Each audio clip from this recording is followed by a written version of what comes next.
I'm Lisa Hanson, and I am the founder of Viking Martial Arts. We provide martial arts training to children of all abilities. So we have kids that could be in a wheelchair. We have kids that don't need a wheelchair. Whatever it is, we focus our classes individually to each student that's there. Hello, Miss Lisa. Hi. Hi. Oh, hi. I was like, did my audio stop working? All right. So for everyone that's listening, I've known Lisa for years. I know her for years, but I don't know her, which is kind of cool. We volunteer at a bereavement camp for kids every summer for exactly a weekend. And it is, let's see, this summer will be my 8th year. And I know Lisa only because I see her and I see her with the kids and I see her with like doing martial arts, and I've like chopped into wood myself, which although she says it doesn't hurt, it hurts sometimes, depending on how you hit it.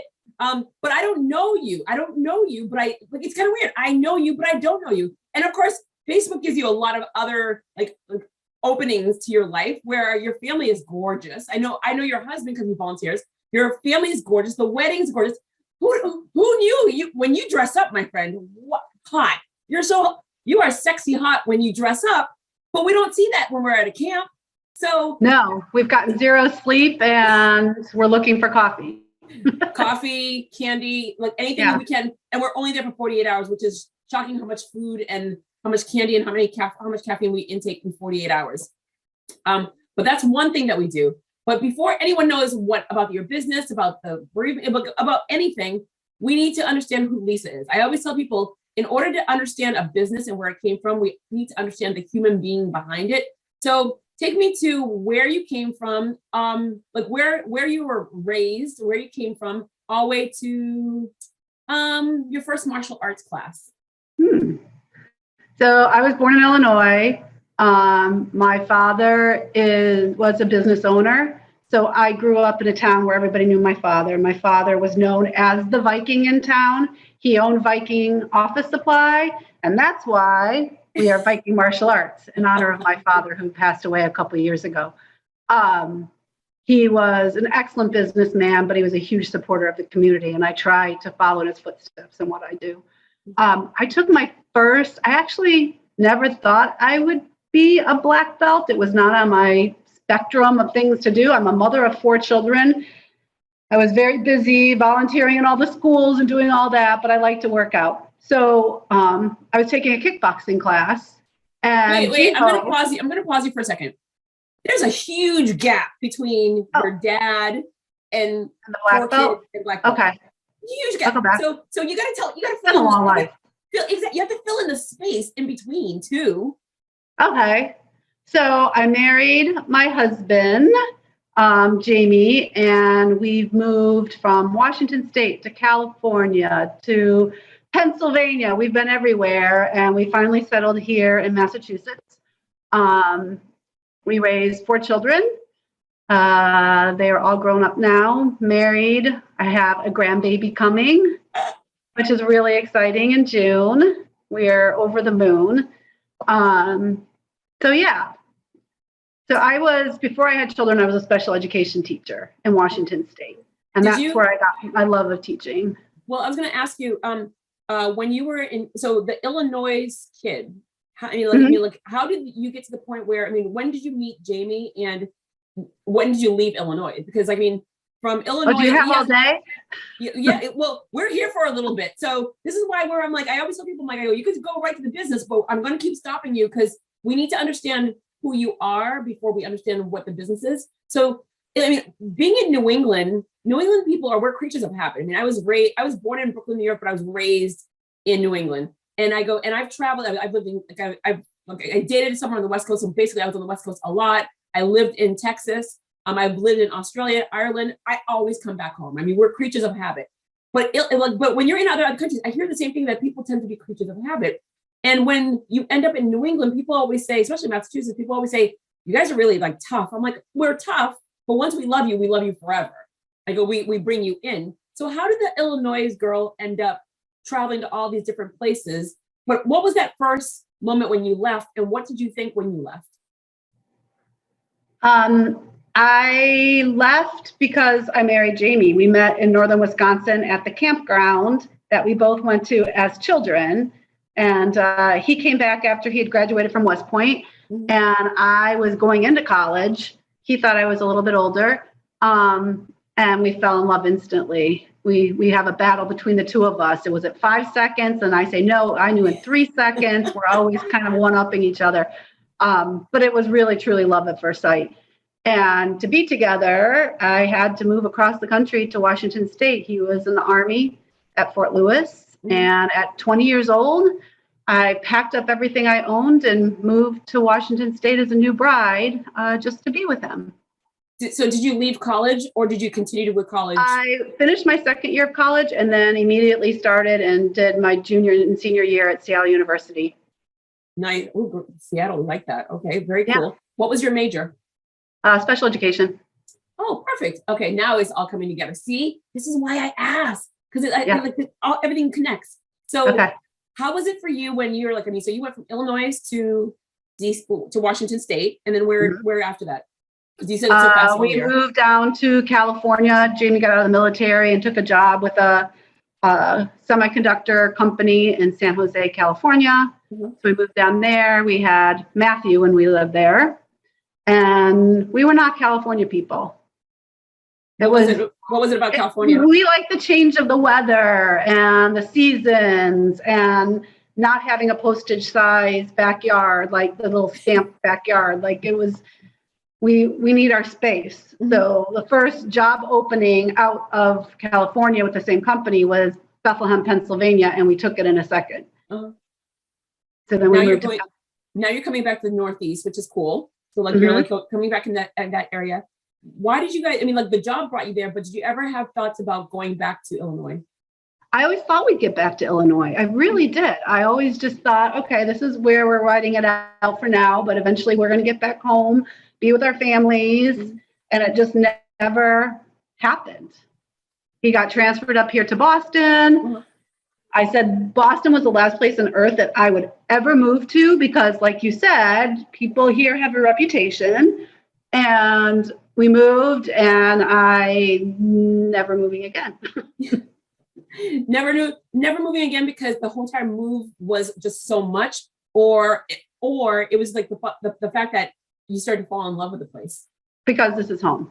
This is home. I love it. Our children are all settled here too. So, it would be hard to leave now that our kids are settled and have homes of their own and jobs and so Matthew was Matthew was born in California. California.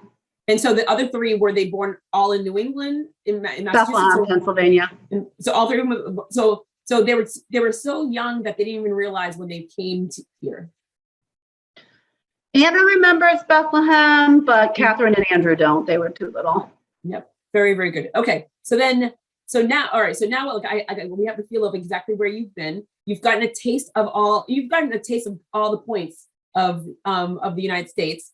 You've found that love up here. You've raised your family. Now the education of like, what happens now? Now that we live in Boston area?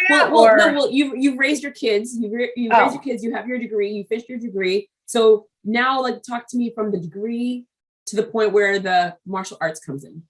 Okay. So I was taking a kickboxing class, and Jiho was in the class, and she said to me, "You're really good." And I was like, what? Like, wasn't on my radar at all. And she said, "You should really come and try the Taekwondo class." And I was like, okay. So I did, instantly fell in love with the art. And my goal was to get my black belt for my 40th birthday. That's what I told myself. I was going to give myself this amazing gift on my 40th and get my black belt. So wait, so when you first started, how old were you? And how long does it take to take a black belt? You're 36. So 36. How long does it, because you always see kids going into martial arts and they have the white belt and they just like progress, but then they stop. I mean, it's very rare that I ever see kids go on to get their black belt. So like you started at 30, you said 36. What kept you going to get to the point where you got your black belt? That goal that I set for myself. I told myself it's going to be the coolest birthday present I could ever give myself is a black belt. And so I trained hard. I trained 5 days a week for 4 years. Like I wasn't just taking one class a week and, did it in 4 years. I trained 5 days a week and got my first degree black belt the month of 2 weeks after my 40th birthday. Wow. Most people don't have that time. I mean, I run marathons. I mean, I have Chicago Marathon coming up in October, and I know I'm kind of I go out for a walk, I go out for a run. I'm kind of coasting right now, but I know that 6 month mark when I can't play around anymore, it's a full on training. But when it's the marathon, I mean, I'm not one of those people where I'm running every single day. When I'm training, but when I'm not, because I give my body the time to rest. 4 years, 5 days a week, that's a lot. And that right there would intimidate most people. I mean, you obviously people can take a lot longer, but I just had that goal in my head that I was going to get it for my 40th. So I pushed myself to make sure that I achieved that goal.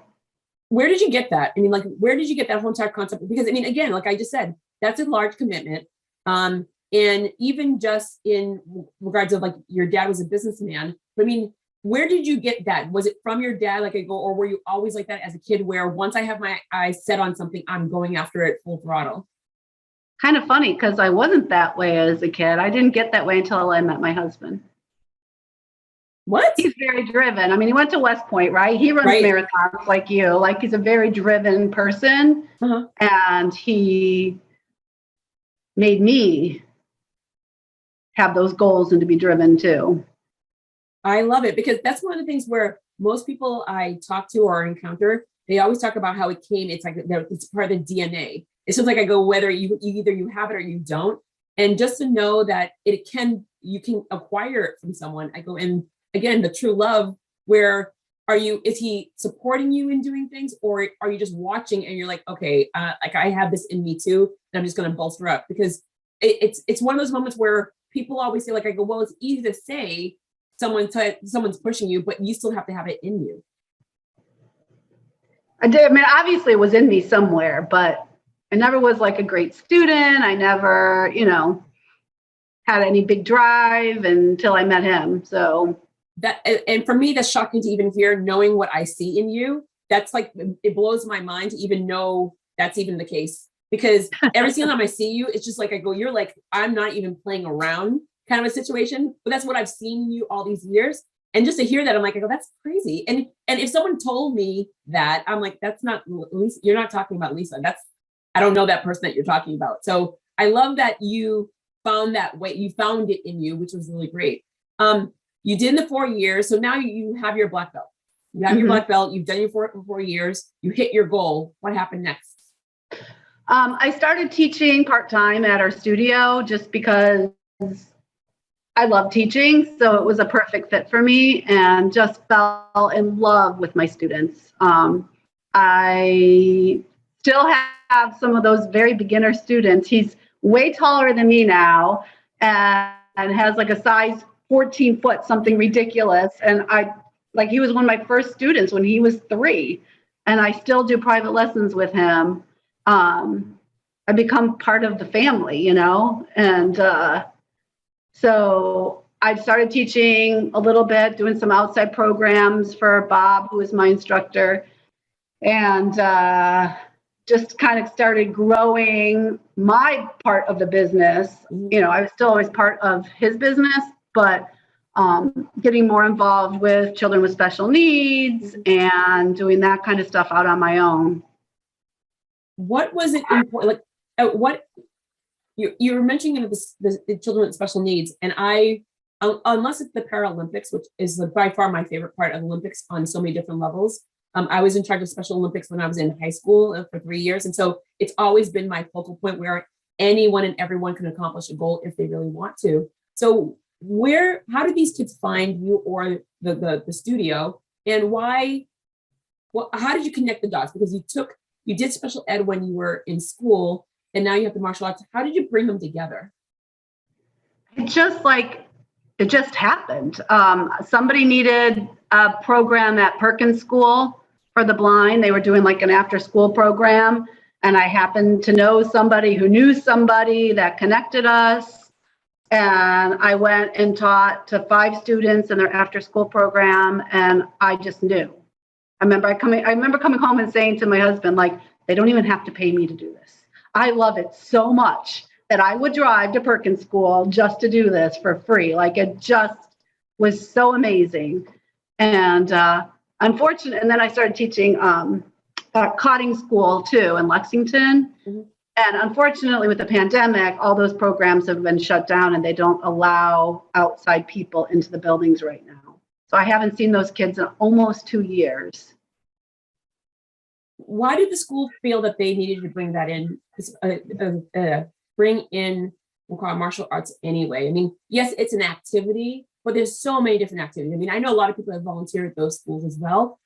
Why martial arts? I mean, in my mind, I can answer the question, but I want to hear from you. Why do schools thought it was needed? What did the kids get out of it? And how did you sit there and change the task? Like, how did you change, like, teaching them, knowing whether whether I'm in a wheelchair, whether I'm blind, whether, like, there's whatever whatever disability that the individual had, how did you alter the education of teaching martial arts? Good question. In the beginning, I was clueless. I do have a mentor who lives in Vermont that actually met her through one of the people from our camp. Okay. She knew her and put us together, and she has been doing this for a very long time. Mm-hmm. So Kathy became my mentor and gave me like a few, like, try this, try this, try this. Mm-hmm. And then I went in with my backpack of stuff that she told me to do, and it worked. Each kid is so different, especially in those situations, that, I have kids that are completely able to do the whole class. And I have kids that for 4 weeks, I just try to make a fist and get them to touch the bag. Mm-hmm. And when they do, like, we're all screaming and crying and, martial arts is so empowering to everyone. I mean, you know it, right? You break the board and you feel empowered, right? Yeah. So it's just such an empowering sport for all ages, all abilities. I mean, I have this little 3-year-old kid that is the cutest thing that's walked on this planet. And, he can break a board. He can, do all these things. And it really gives them a self-confidence, mm-hmm. purpose.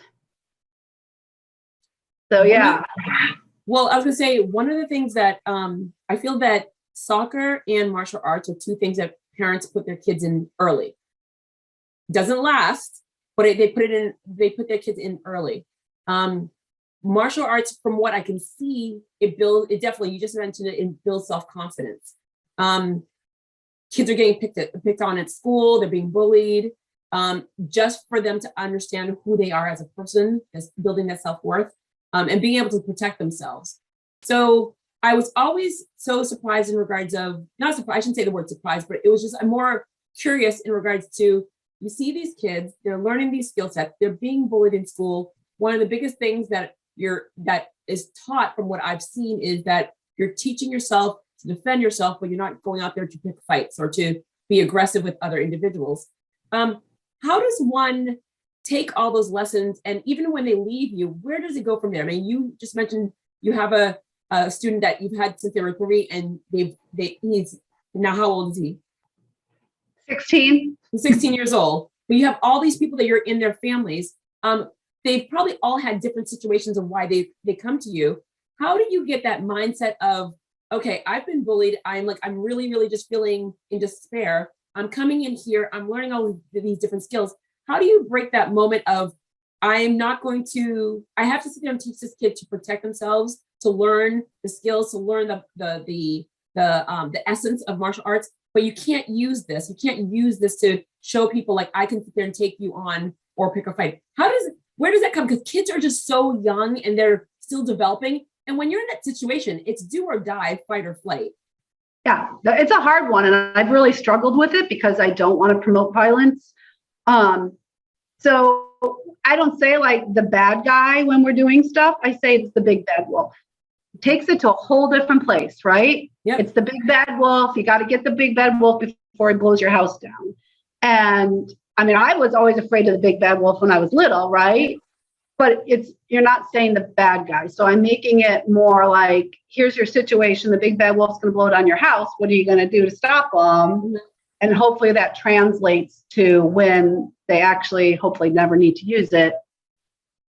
But they'll have the skills ready. Does that make sense? Yeah, it's true. It does make sense. I think that's one of the things in my mind. I always wonder, like, when does the person gets pushed and pushed and pushed and pushed, and they have these skills, and how do you what's being taught to them where like I go, no matter how much I'm being pushed, I have to be able to contain it.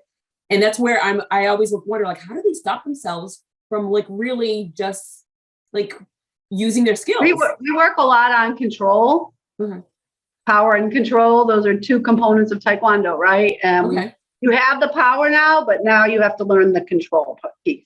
And we work a lot on that. We have a lot of mat talks where we talk about it, you know, at the beginning of class, like where you can use it, where you can't use it, where, you know, can't use it. I always say to the littles, like, can't use it on your goldfish, can't use it on your hamster, like trying to get them to, you know, see that it's only used in this space and we only use it for good. So I do love that. I go, because again, and I'm sure they're giggling while you're saying it, thinking I would never use this on my hamster. What are you talking about? What are you talking about?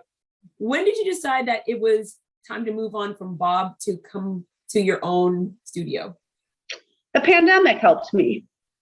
Our studio shut down the first month of the pandemic.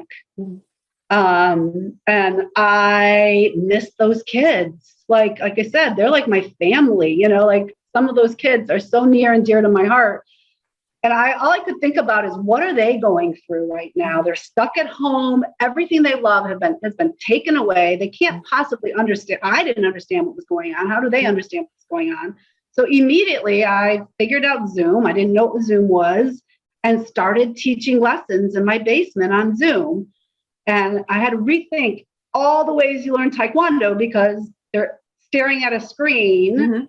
So we used paper, we used stuffed animals, we used pillows, we used plastic cups, we used anything that I knew that they already had at home because we couldn't go to the store, right? And we did Taekwondo, and it was so great to see all their little faces on the screen, you know, once or twice a week. And we saw each other. There was our class, right? We were all still here. We were all good. We're still learning. And that really got me through those first couple months. I looked forward every day to seeing those little faces on the screen, and did private lessons with children, you know, via Zoom. Were they able to comprehend it the same way? I mean, because I think that, I have international clients, so being on screen has never bothered me. I mean, it takes a lot to bother me, and there were a lot of people just complaining just to complain. But did they comprehend? Like they're watching you, but when they're when they're face to face with you, like in real time, you're able to move their arms. You're able to see if their posture is right, if their feet are right. You're able to see and move it. Were they able to self-direct, knowing that they were only on screen and still be able to do it? Yes, they were. We maybe got a little careless with our stances because they were in a small room and they couldn't do their full stances. And I noticed when I started seeing them in person, their stances were shorter. And I was like, oh yeah, because you were going to run into your bed, so you couldn't do your full stance. So we had to work through that. We've had to work through like our breathing and our key-upping because we've been in these masks, right? And so I didn't want kids like breathing and key-upping like in the beginning of the pandemic when we finally got to be together outside. So I wasn't, now we're trying to get that back in, right? But my major goal was just for them to know that the world continues and that we have perseverance and keep moving, right? Something to look forward to every week. And it went from Zoom to my driveway. And then I went all over the countryside and picked up as many Wave Master bags as I could find a marketplace or people were giving them to me for free. So each kid had their own bag. So they had their own station. So they were 6 feet apart, right? And I have a collection of bags in my basement that you wouldn't believe now. Like I have more bags than I know what to do with. And we got too big for my driveway. And how many kids at that point? I started with about 20 students. Okay. When I moved to my driveway, I was at 50 students in total. Okay. And then I don't know how big your driveway is, but 50 students at 6 feet apart. Wow. Well, the class sizes were, I kept around 12. Okay. I had 14 bags. So the biggest class I could have was 14. Gotcha. Okay. But I had several classes. And then I was also running to Brookline and doing private lessons outside in people's homes. Okay. Wow. So we were seeing each other face to face outside and doing there's small groups of kids that live nearby, because I had 2 programs in Brookline that had shut down too. Parents must have been elated just to have something for the kids to do. Very much so. Very much so. And so after I got too big for my driveway, the people in Sudbury have been so gracious to me, helping me find outdoor space, because the family still wouldn't go inside. Yep. So we were outside through the winter. Have you ever done Taekwondo in the snow and snow boots before? It's something. Definitely something. I've never. I run in the snow. So, and I know what I'm packing on while I'm running when it's 5 degrees snow. So I can imagine. Yeah, these kids are true warriors. They really no one complained. Nobody we just kept doing it. We loved it, right? So we just kept doing it and doing it and doing it. And so we just in January finally went into an indoor space. Hallelujah, because I did not want to spend the entire winter outside. We spent December outside, but then I didn't want to deal with ice and cold and trying to make calls with the snowstorms, and it was too much. So we found an indoor space that was great for us. But I lost 40% of my students when I went inside. Oh no. Yeah. Parents just weren't ready, and the big uptick in COVID around Christmas. And so I lost 40% of my students in the fall. I was up to 180 students total between Sudbury and Brookline. Because you were still outside. Because we were still outside. You're still outside. And then when I went indoors in January, I lost one program in Brookline because they're not doing an after school program this session because of COVID uptick. And I lost 40% of my students here in Sudbury because they wouldn't go inside. Parents say they're coming back. We'll be back. Well, the thing is, I go now, so in Marblehead, the high school as of today, and I go, as of today, no more masks because we're at 80% vaccinated.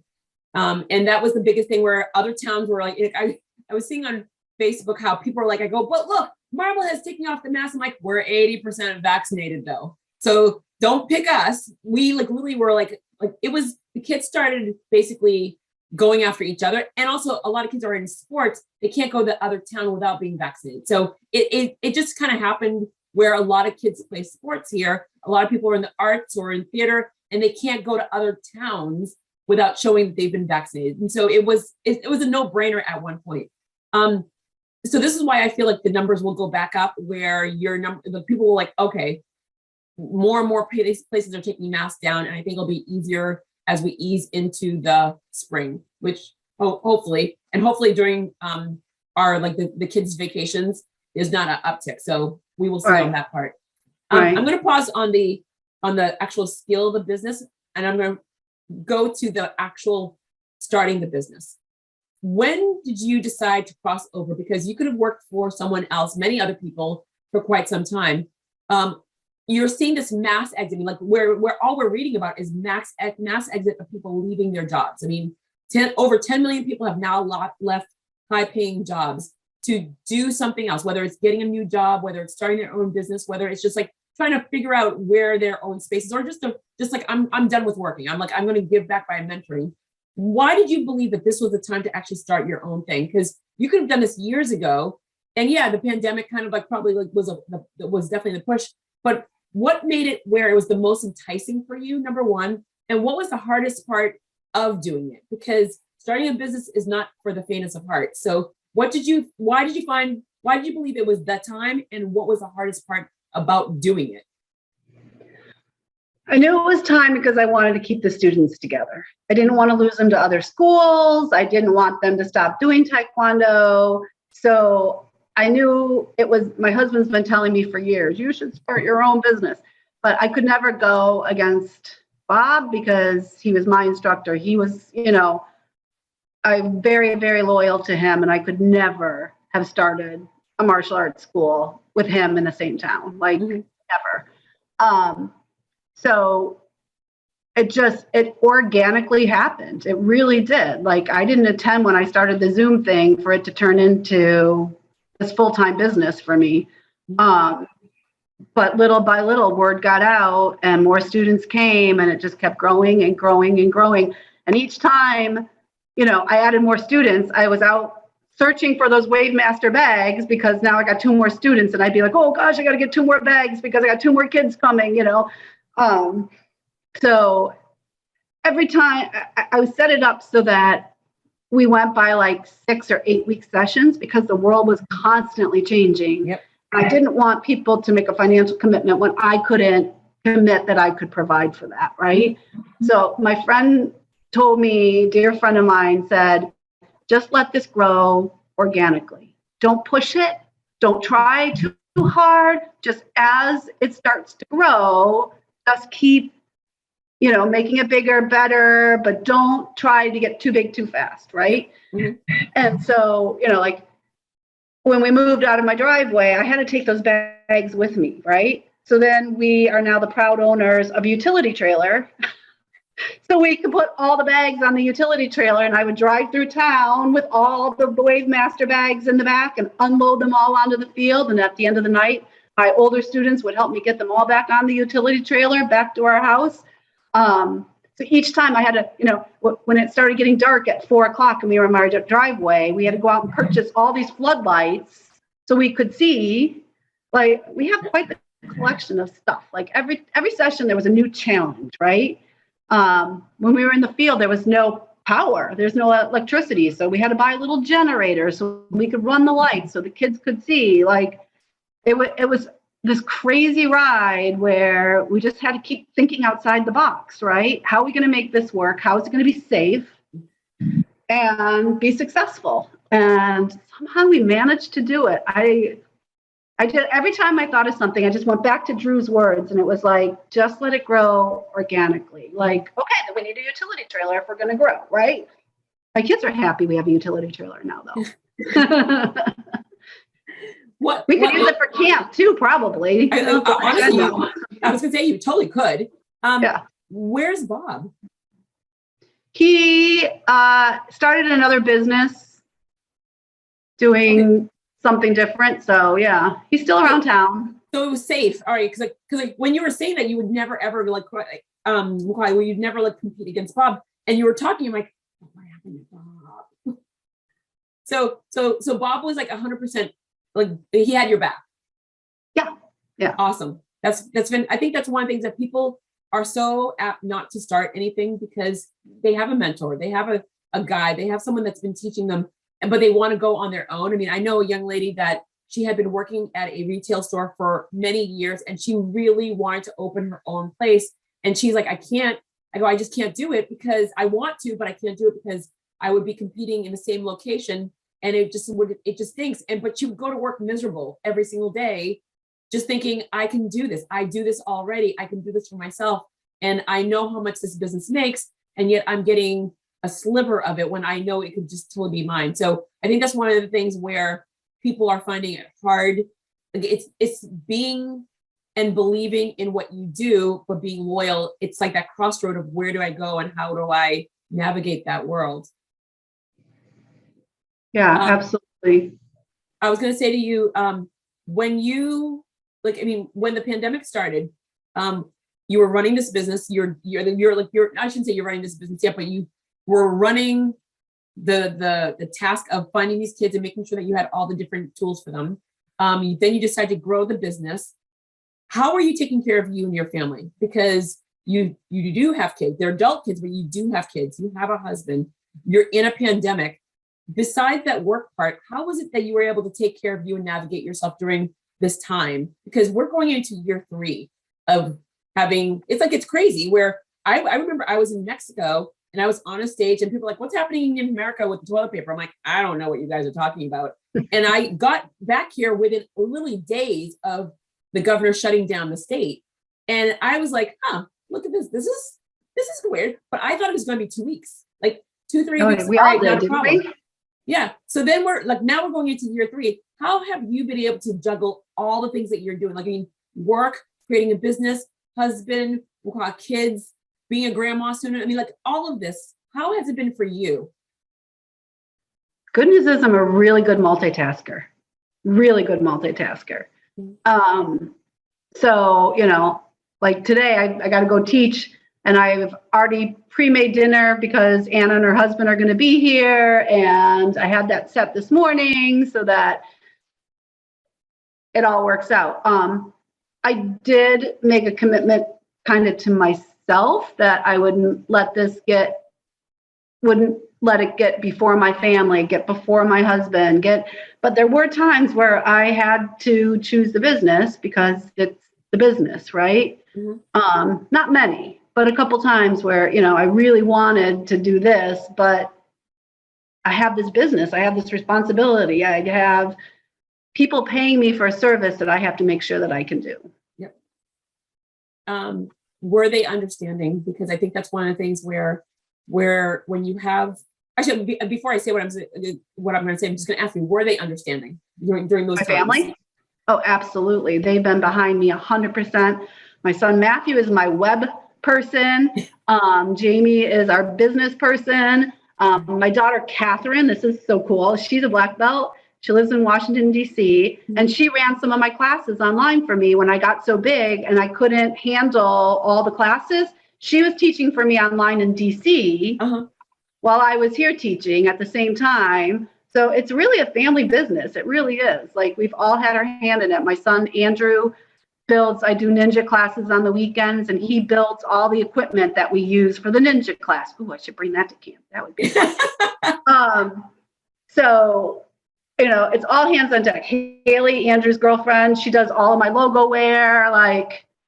So we're a team, and my kids are super proud of me. So I'm so happy and I'm so elated for you because I think that's like what I was going to say before you answer the question was there's so many times that people go into a passion that they have and they don't have that support, whether they can't find the mentors or they can't find a proper group or their family like just doesn't understand, like, why are you doing this? Or you have friends that are like, well, you're such a smart person, why don't you get a real job? And so people don't understand when you're like, you have such love for something and then you are making it grow. And of course you have the naysayers, like, because when it goes well, they're like, oh my God, I knew you were going to do well. I knew it. Always the case. When you're looking at the industry itself in regards of not just martial arts, but just activities for kids, activities for adults, there's so many of them. I mean, gyms were open, they were closed. They were open, they were closed. There are the paint classes, like painting and wine drinking. There's so many activities that are out there. When do we get to a point where, and this is just asking your opinion, because this is your industry now, you're part of that, like, I'm paying you for that service. I'm paying you to learn a new skill. I'm paying you to sit there and empower myself to be a better person. Do you think it's going to go higher in regards to more people are going to be engaging these, like taking on skills to be better? Or are they going to like start peeling back where once the world gets open again, it's less of a desire, I may not go anymore? Where do you see the industry itself in regards of those activities, the world that you're in, going in the future? That's a really good question, because when I was the only thing going, right, like last summer, nothing else was going. No group sports, I couldn't I had so many kids, I didn't even know what to do with them, right? Mm-hmm. And then once soccer started and lacrosse started again and football, I saw my numbers start to drop. with kids that were already taking classes.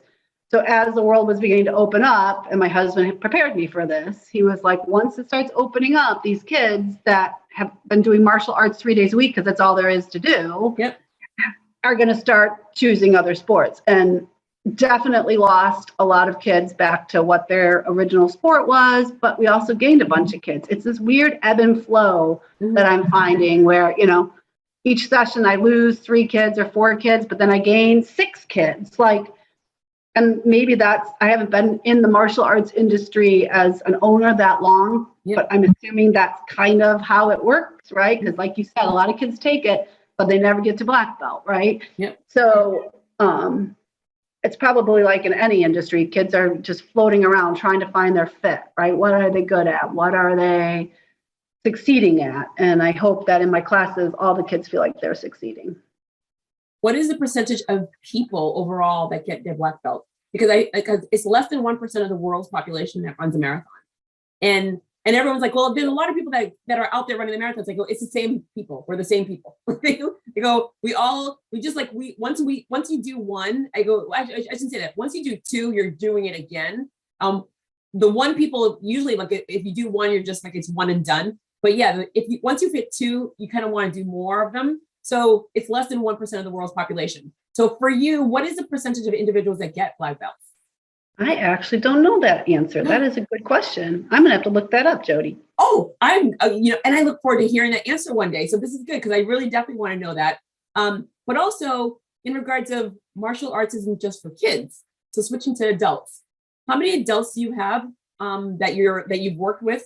But also more companies are adding martial arts for their employees. It's not just for an actual activity. A lot of employees are working late at night, and a lot of women especially are constantly concerned where like if I'm attacked in the parking lot, a dark parking lot, I'm working late, am I going to sit and have that mindset of pulling out my mace out of my bag and remembering to unlock it and then spray it to the person? And of course I remember Oprah Winfrey doing a show years and years and years ago, and like, just don't let them get like kick and scream, do whatever you got to do, but never go to the second location. Never let them get to I remember that episode too. And she said, even if you have to crawl underneath the car. Like, I remember that episode. And that was a good one. With me. Yeah, never ever go to the second location. If you get to the second location, you're dead or hurt. So that's what I tell my kids, like, just run because you're not going with them. Like, yeah, exactly. Like, I think of her when I tell them that too. That's so funny. I always say, if you're going to take my life, let it be known they're going to catch you because your DNA is going to be underneath my fingernails because I'm fighting. As small as I am, I'm full on fighting. We are in a world where this constant. I mean, like it's when people say to me, they're like, I go, when you go running, where do you go running? You go, well, I go running in my town. It doesn't matter. And they're like, I go early in the morning, late at night. I go, I live in Marblehead. I live in a quintessential like happy-go-lucky town, and I'm usually never alone running. There's always someone else there running. But you hear about the Charles River, the college students. You hear so much about so many young women getting attacked in areas that are like, and sometimes even at 4:00 in the afternoon. When should someone consider taking a martial arts class, or what are basic things that they should really be aware of when they're finding that right class? Because there are so many of them. You can Google them. You don't know which ones are the right ones. I know one of my really dear friends, she lives in Stoughton. She was coming out of the supermarket and she got attacked really, really badly during the day. She got really attacked and she carries on mace, and I panic because I'm like, dude, that mace, that freaks me out because what if you're just kind of grabbing it at one day and it just goes off in the wrong way? So how does one find the proper class that will fit a situation where they can protect themselves? And also, how does a company find the right person to bring into their company to create these courses for, hey, we're bringing this specialist into our class, into our business to show you that we care about our employees? Good question. Currently, I do not teach adults. I'm the only instructor.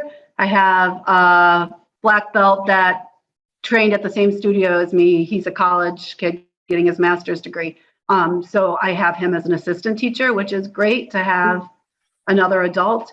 But I just don't have the capability right now to be teaching an adult class on top of all the other classes I'm teaching. I'd like to get there, but I'm just not there yet. And you can't just like go on Craigslist and find a black belt, for a help wanted sign. Doesn't work that way. But like, how does one find that at all?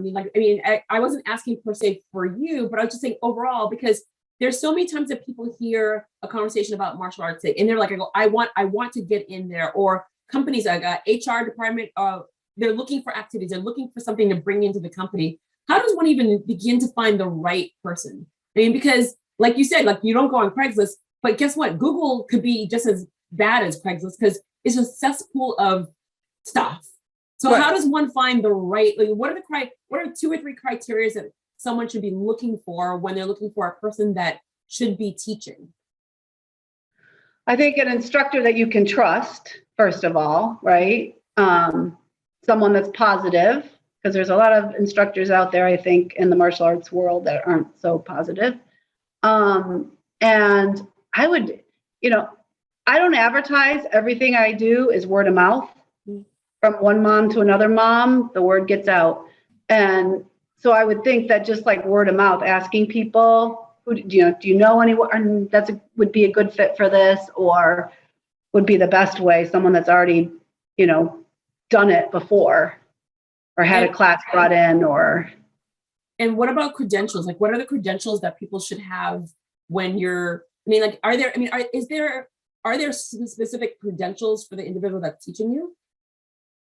There are self-defense credentials for people that teach self-defense classes. You have to be like certified in self-defense.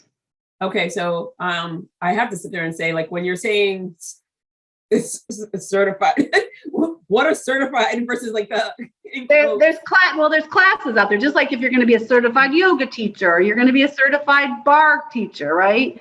You have to go through the training and the classes in order to be certified, in order to properly teach it. Is that usually because if I'm looking for a class, should I be looking for someone that's certified, or? Absolutely. Okay, because that's what I was trying to get to in regards of, like, I go the certification in regards of, like, who am I looking for? What kind of certification should they have? That should be like the automatic, like, oh, look, they have this. This is where I'm definitely going to go. So are there specific ones? There are, and off the top of my head, I don't actually know what they are. I myself am not certified in self-defense. I teach Taekwondo, and we do host and steal, which is, learning different locks and different ways to get away, but I'm not actually certified myself in self-defense, so I'm not exactly sure. So what do you teach specifically, and who would be your ideal student? My ideal student is any child, 3 and up. And what was the other part of the question? Sorry. Your ideal student and oh my goodness, so your ideal student and what exactly do you teach? My ideal student. I think any child is an ideal student. Like, I've had kids that have behavior problems. I've had kids that are sweet as honey, right? Like, but they all get something out of it. So, I really teach to the tenets of Taekwondo, which is self-control, courtesy, integrity, perseverance, and indomitable spirit. And we really work on all those things in each kid. Beautiful. Oh my goodness gracious. I think that more people need to understand that you exist and what you're doing, but also just the whole entire concept of the fact that you built a business during the pandemic. And I think that's one of the things that people keep forgetting, that it's not that it's easy. Building a business, and you're seeing the ebbs and flows. Building a business is not the easiest thing in the world to do, but with the right people behind you and with the passion that you have, it is doable. It is definitely doable. What advice would you give to someone that is looking to start their own business? Whether it is floral, whether it is, art shop, whether it's like a bakery, like, a business is a business, because you have what you're passionate about, but you still have to do the financials, you have to do the marketing, you have to do like all these other things that is not what you're known for, but you need these things to be part of, to make sure that what you're passionate about succeeds. So what advice from what you've gotten so far what advice would you give to someone that's starting to like, they're listening to this right now and they're like thinking, I think it's my time, but where should I start? What should I do? Like, what were the biggest things the biggest takeaways that you got that you were like, I didn't see this one coming and I'm happy that I know it now? When you first asked me about the takeaways, I thought about that advice about starting slow. That was really great advice for me. I usually don't take things slow. I usually go from like 0 to 100 fast. So I had to hold myself back a few times. But, you talk about the passion, and I just was so passionate about what I do and the changes that I see in the kids when they do Taekwondo. I had a mom that sent me an email. Thank you for what you do. My kids now use positive self-talk at home. And I thought, I didn't even know I was teaching positive self-talk. And she was like, she's seen such a change in her kids and how they talk about themselves because, we do a lot of positive stuff. But, just believe in yourself, right? Like, I believed in what I was doing from the beginning, and I was lucky enough to have a family that believed in me too, and a husband who does financials, because I am not a financial person whatsoever. I can't even balance a checkbook. So I'm lucky that I have him taking care of that end, because we'd be a mess if we didn't. So it's just make sure your foundation is good, right? Like you're selling something that is sellable, right? How many stores open and you go in there and you're like, this place is never going to make it. Like what are they selling? What's the concept? What's like, it doesn't make sense, whatever it is. But you got to have the foundation, and you've got to really believe, and you've got to work really, really, really hard. I've never worked harder than I have in the last 2 years. I'm up all night thinking and worrying and running around like a crazy person and driving 2 hours to pick up more wood because we are out of woods to break boards. And like, it's just every day something different, right? And communicating with the families and like the things that I didn't think, like I'd sit here for 3 hours and answer emails. I never thought that was going to be part of my business, right? But I want to make sure that I'm very communicative and that they know, and I get back to them in a timely fashion. A lot of people respond back, thank you for getting back to me in a timely fashion. And I think, do people not do that? Like, they don't. Like literally, I can send out an email, and the phone is right there. Like, everything is right. I can answer you. It's shocking where I can wait 2, 3, 4 days, and I'm like, oh, okay. And I think like, well, maybe they're not interested. And a week later, they're like, okay, I'm ready. I'm like, whoa, what? Really? And they're like, oh, well, I saw your email, but all you have to do is say, I'll get back to you. Right. They don't. Right. I work really hard at making sure I stay on top of that, because that's how I get all my new students, right? They go to my website. It says to email me if you're interested. They say I've got 2 emails this weekend for, interested students. And I want to make sure that I get right back to them, give them the information they need so that they know that I'm very responsive. Sometimes it's hard, but sometimes on the weekends I say, I'll do it on Monday. I need to take this weekend off or whatever, but I try to get back to them soon. Well, you just I have 2 more questions for you, but that's something that you just said. You took the time off. Sometimes you have to take the time off. Most people, when they because you just said within a sentence, I don't sleep. I'm constantly thinking about the business. I'm going. I took the weekend off. When do you realize when it's time to stop? I think that small business owners don't stop. They just keep going. When was it free? What made it where I need to take a breather for me? I think just watching my dad, right? Like my dad, had this small office supply in this small town, and he worked super hard at it. My sister and I taught, family business again. We used to lick the stamps when you had to lick the stamps and put them on the invoices for him to send out for billing at the end of every month. My mom would sit there on the typewriter and type up the invoices. I can still remember that so well. But as more commercial businesses started coming into our little town, and you got the big box stores coming in, my dad had to start changing his business plan to keep up with them. And that meant nights and weekends. And it literally, like, it was so hard for him to give up his family time, but he had to, because he's competing against Staples and Office Max, and they're open all the time, right? So be able to compete, he had to open, longer hours, more days. And I watched him do that. And my family's too precious to me. I worked too hard to build this family. And I don't, at some points I just have to say, like today when we had the interview, Matthew was coming and I wanted to see Matthew. I only get to see him maybe once a week if I'm lucky, and that's why I was like, hey, can we switch it? Because I wanted to see him for that 20 minutes that he was here to pick up his dog, right? So I have to constantly remind myself too, like what my priorities are. And it was a busy week last week. And I just said, today I'm just going to sit on the couch and read and not answer these emails. And that just made every once in a while, it goes a long ways. Well, that just made me so happy just to know that, see, this is why it's full circle, where I asked you about where you came from, and look how you brought it back perfectly to the end, where it's a reminder. I mean, sometimes we forget that the way that we were raised and what we saw, it's still part of us. I mean, and we design our lives because of what we've gone through, positive, negative, whatever. We've designed our lives now to the way that we would like to see it. And I'm sure like your sister's life is designed dramatically different.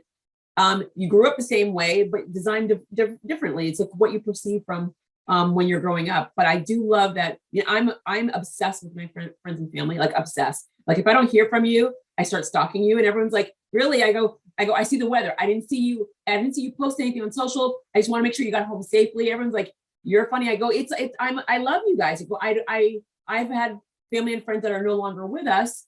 I go, and it hurts your heart when they're no longer here. So while they're here, yeah, I tell you, I go, I'm going to stalk you while you're here. So it is what it is. Last question. I always end this way. I love this. I love getting to know you, even though I know you, which is making me so, it really is making me so happy. Cause I get to see you. I'm very lucky. I get to see you on social media. I get to see you on every summer live, but I love these conversations because I get to really like get to know who you are well beyond the other ways. But I always say this isn't going to be the last time we talk, because as the podcast is not going away, from what I know, it's not going away. And so I want to make sure that people know how your company is growing, and constantly promote you. But the way that we end every single time that I talk to you, it will always be, if you had a personal ask and a professional ask of anyone that's listening to you right now, what would be your personal ask and what would be your professional ask?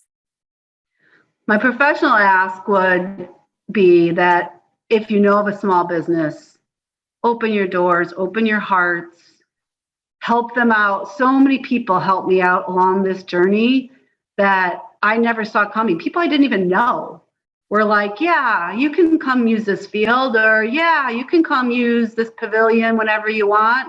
Or like people, they loved what I was doing, and they were very open to allowing me to use their space or whatever it was. And it was so helpful. I'm so grateful.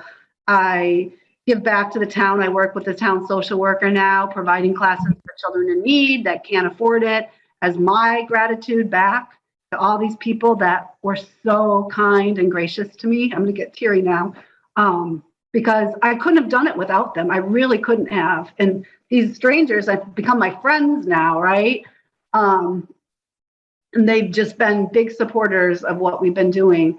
Was that my business ask or my personal ask? Well, I don't know. You said the professional, so I wasn't sure. So I'm like, I'll let you go. So you can do that was your professional, or that could have been your personal. It sounded like more personal. Yeah, I just always remember my dad, saying like, support small businesses. Like he gave back so much to his community. It was crazy, and so I have my eyes open. Like at Christmas time, I was trying to shop the little stores, like that really need that extra sale, right? My personal ask, or is that, I guess that was my business ask. So my personal ask, I don't know, Jodi, people to get involved. right? You and I would have never met each other if we Never. didn't get involved and help out at this camp. That's amazing. And if you're involved, all these people come into your life, right? That just makes your life better. So thank you for coming into my life. You know what? I'm going to agree 100% with that one because my girlfriend Lisa Roberts Willis, she worked for Jamie Moyer and the Moyer Foundation, what it used to be called. And she had been asking me for years, like, you should volunteer at this camp. You've worked at camps. You're a camp director. You're a CIT director. You should definitely. And I'm like, I don't have the time. I don't have the time. And I remember the week that my dad died, she called and said, are you ready to work at the camp yet? And I'm like, sign me up, because she knew. And I haven't left. And like, literally, I've been there ever since. So literally in the coming weeks, literally it's going to be 7 years since my dad died. And I have the greatest of friends. I mean, literally, like camp overall, whenever you go to camp, the kids that you make friends at camp are not like your neighbors. It's the relationship that you have with kids at camp are like so special. It's so different than the kid that I grew up with next door all my life. It's just like, it's a different relationship. But the kids at camp, it's like, I don't know, it's you get closer faster. The people way faster, the people that are at camp, oh my God, it's like we are a family. We're a family. I mean, and I've worked at other camps in the same way. Within 24 hours, we're a family. Yeah. By Friday night dinner, everyone's like, it's amazing. Yeah. It's amazing. Yeah. And it's so funny because we don't know what we do in their real lives, which is something that I forget, because when we're at camp, we're there for the kids. And so I don't know, I didn't, like, literally, like, other than you, I mean, I really don't know what anyone does. I mean, I'm sorry, the nurses and you, and everyone else is, we're just kind of there. And right. I got a card in the mail, like snail mail, which was wonderful, from Nancy, one of the nurses, Nancy. She sent me a card and she goes, I saw you in the Boston Globe. I had no idea what you did. I was going to call you or email you, but I figured I'm going to send you a card. And I was like blubbering. Like, I mean, what? Like, what do you mean? So I sent her a thank you card for her thank you card. And she just sent me another card because she thought the thank you card was so cool that she had to send me a card. And I'm like, this is going to be our thing now, that we're just going to we're going to keep thanking each other until we see each other for next summer. But I thought it was just the sweetest thing, because she's like, she's like, I have no idea what anyone does. She goes, all I know is Jodi, high energy. One year, Jodi got stung in the eye by a bee. Yes, I got stung in the eye by a bee one year. Oh, I remember that. Everyone remembers that. It's like, it was the most random, for anyone that's listening, random. I'm wearing sunglasses. A bee literally went in the sunglasses, stung me in the eye, like literally hours before the kids came in, and my eye was the size of a balloon. And my camper was like, you're going to be with me. I'm like, I am, and I'm on Benadryl. Yay.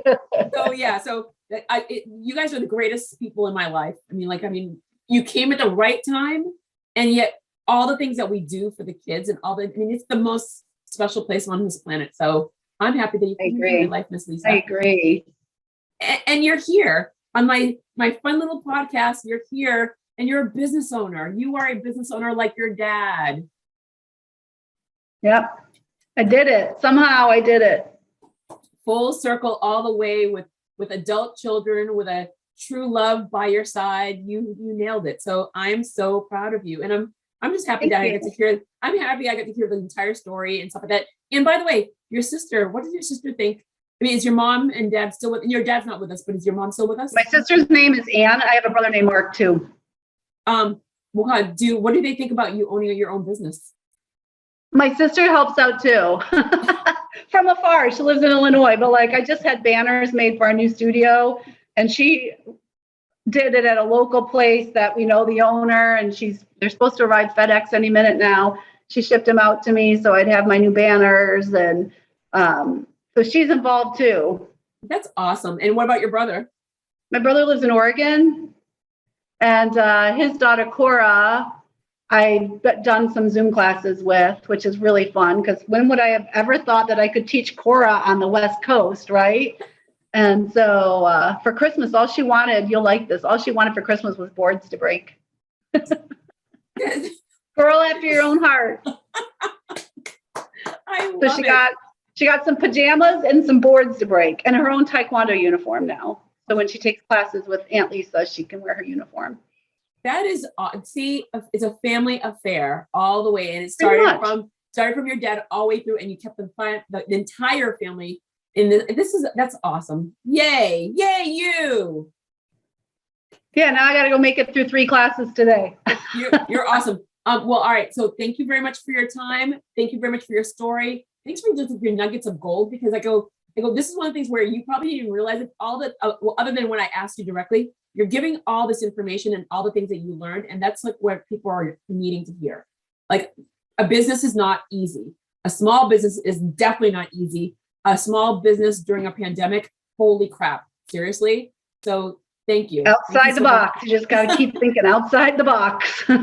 Always and forever. Lisa, thank you so very much. Have a wonderful day. Enjoy your classes. And until next time. All right. Bye, Jodi. Bye.